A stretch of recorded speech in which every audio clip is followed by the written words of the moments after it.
Bonjour et bienvenue sur Medi 1 TV. Le Conseil de sécurité de l'ONU a adopté hier la résolution 2703, donc, qui a été votée par 13 des 15 membres du Conseil de sécurité de l'ONU. On retiendra donc la prorogation d'une année supplémentaire du mandat donc, des forces onusiennes, la MINURSO. Une résolution dont le Maroc se félicite et donc qui vient avec de nombreux points que nous allons évoquer avec notre invité. Il s'agit du professeur Abdelatif Komat que nous avons le plaisir de retrouver. Abdelatif Komat est le doyen de la faculté des sciences juridiques, économiques et sociales de Casablanca. Bonjour à vous, professeur.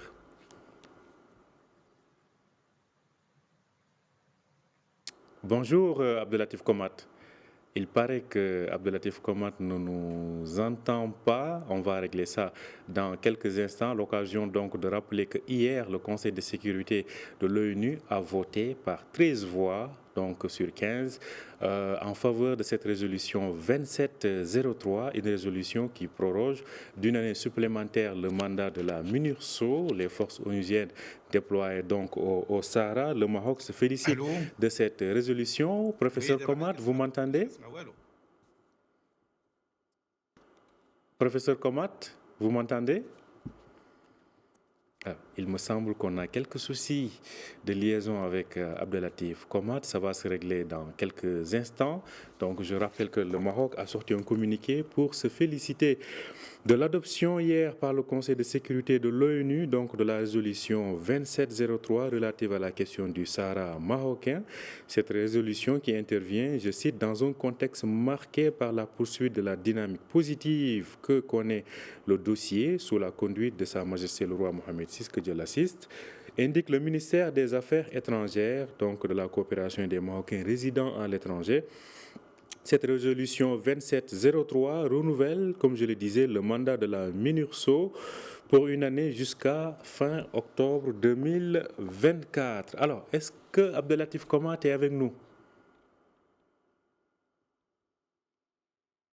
Il semble que Abdelatif Komat n'est pas encore. Il est avec nous, mais il ne nous entend pas. Ça va se résoudre certainement dans quelques instants. Abdelatif Komat, vous nous entendez? Abdelatif Komat, Je vous vous nous entends entendez? très bien. Oui, Voilà, très bien, je un vous entends. plaisir, je disais, de vous avoir à nouveau sur Medi 1 TV pour commenter les grands développements de l'actualité. Aujourd'hui, il s'agit de la question du Sahara, cette résolution 2703, donc votée hier par le Conseil de sécurité des Nations Unies. Quelle réaction, Abdelatif Komat?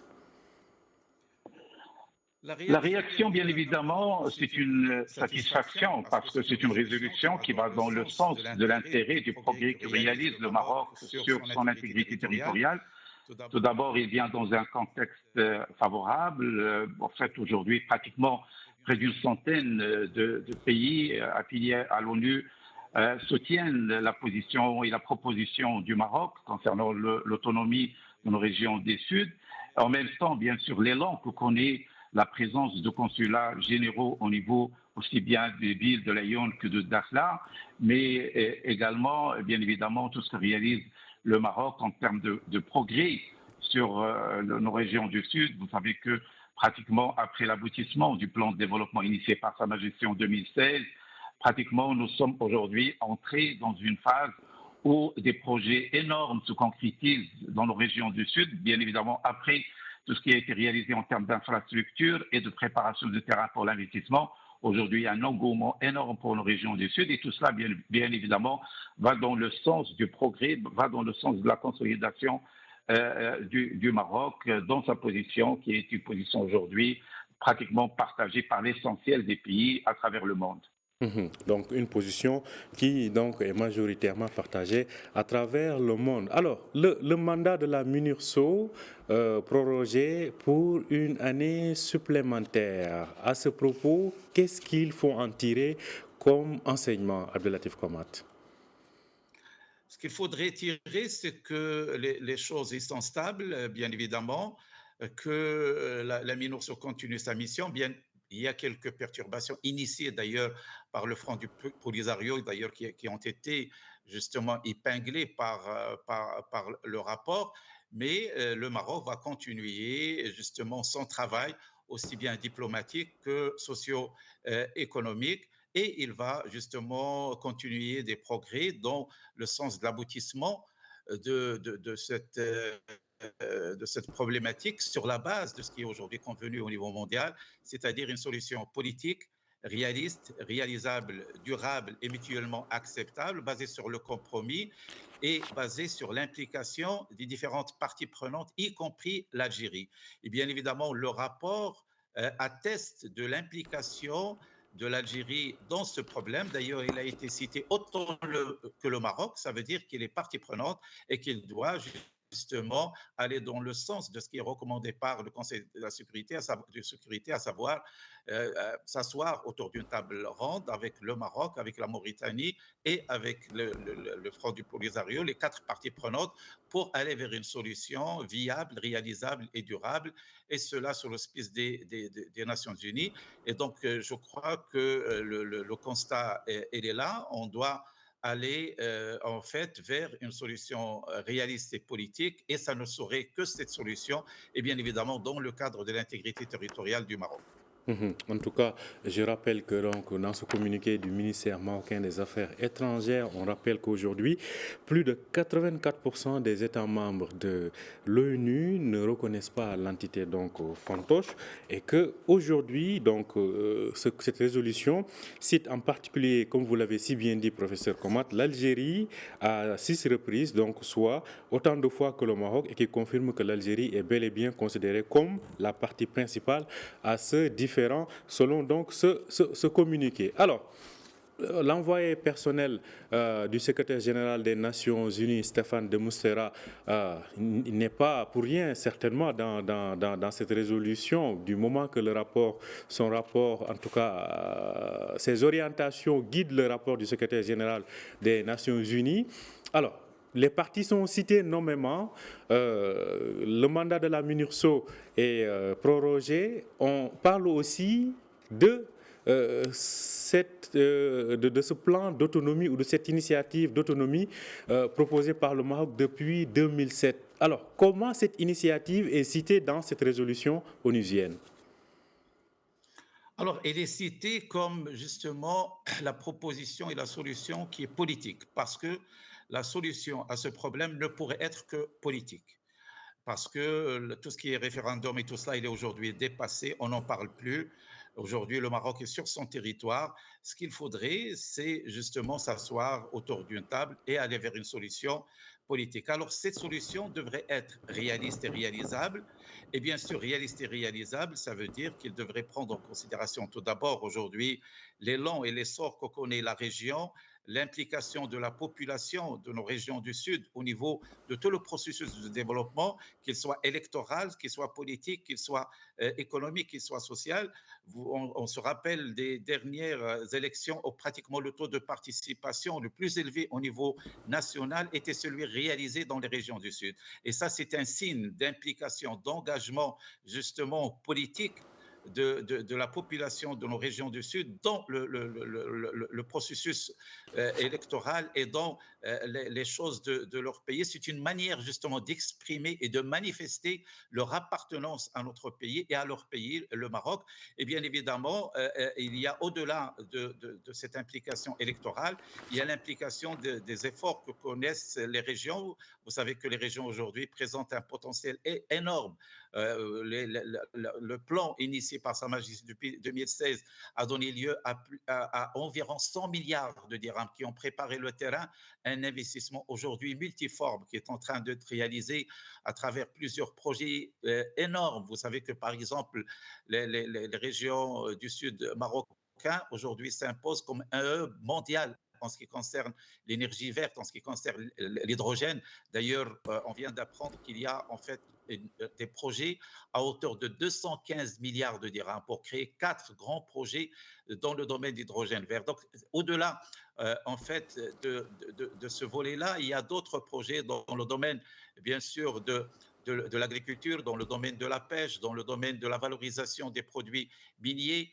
Donc, il y a aujourd'hui un élan qui devrait continuer, et cela, bien sûr, la population en est consciente, il s'y implique, ils participent et ça, ce sont des signaux qu'aujourd'hui, en fait, la population des régions du Sud est une population qui croit en son pays, qui croit en sa monarchie et bien sûr qui va dans le sens justement du développement au-delà d'être porté par des faux problèmes dont il se dépasse parce qu'il voit l'avenir et l'avenir c'est dans le cadre de la souveraineté du Maroc sur ces régions du Sud.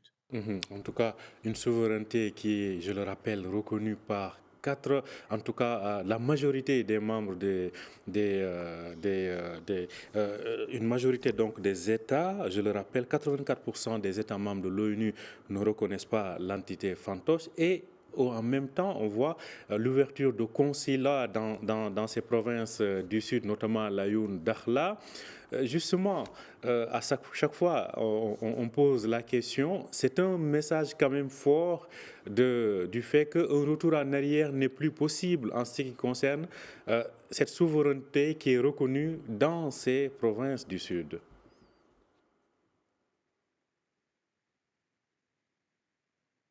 Alors, il me semble que... Revenir en arrière, c'est pas possible, bien évidemment, parce que le Maroc avance, le nombre de pays qui reconnaissent et qui appuient la position du Maroc croît, les pays qui reviennent sur justement la reconnaissance de l'entité fantoche reculent, l'élan de développement avance, et donc tout cela nous fait croire qu'aujourd'hui, le revenir en arrière, c'est pas du tout possible.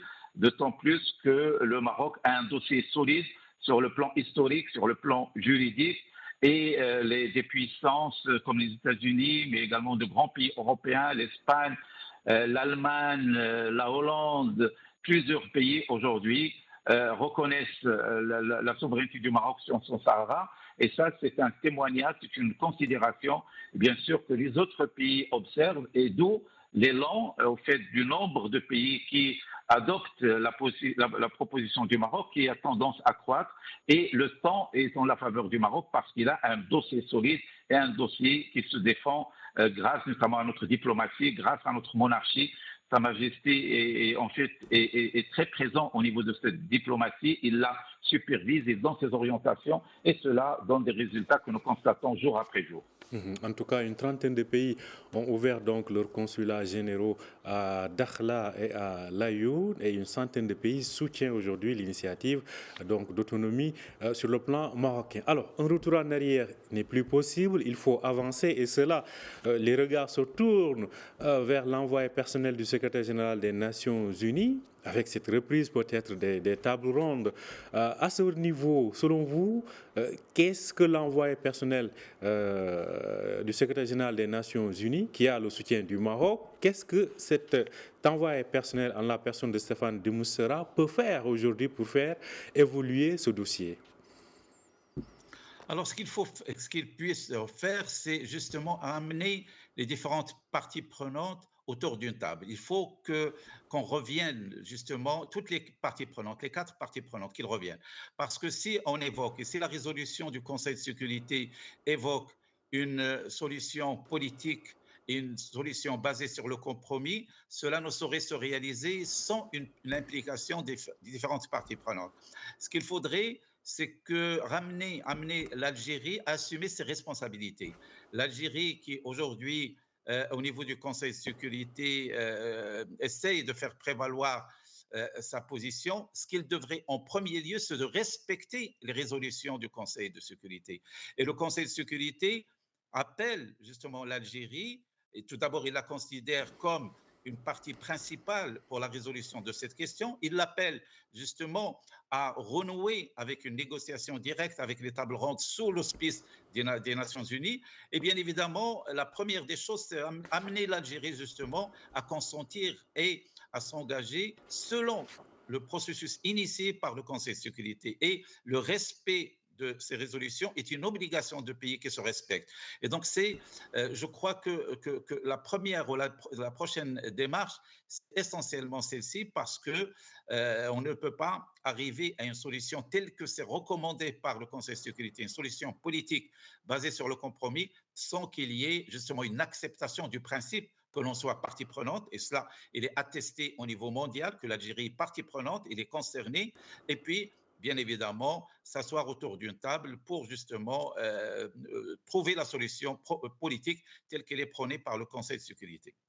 En tout cas, le Conseil de sécurité de l'ONU, je le rappelle, qui a donc voté cette résolution 2703 pour la prorogation d'une année supplémentaire du mandat de la MINURSO. Je rappelle que cette résolution a été proposée par les États-Unis qui ont reconnu donc la marocanité du Sahara il y a de cela quelques années. Alors, cela dit, justement, au niveau du Conseil de sécurité de l'ONU, on a vu que la Russie s'est abstenue certainement en raison de son bras de fer de principe avec les États-Unis.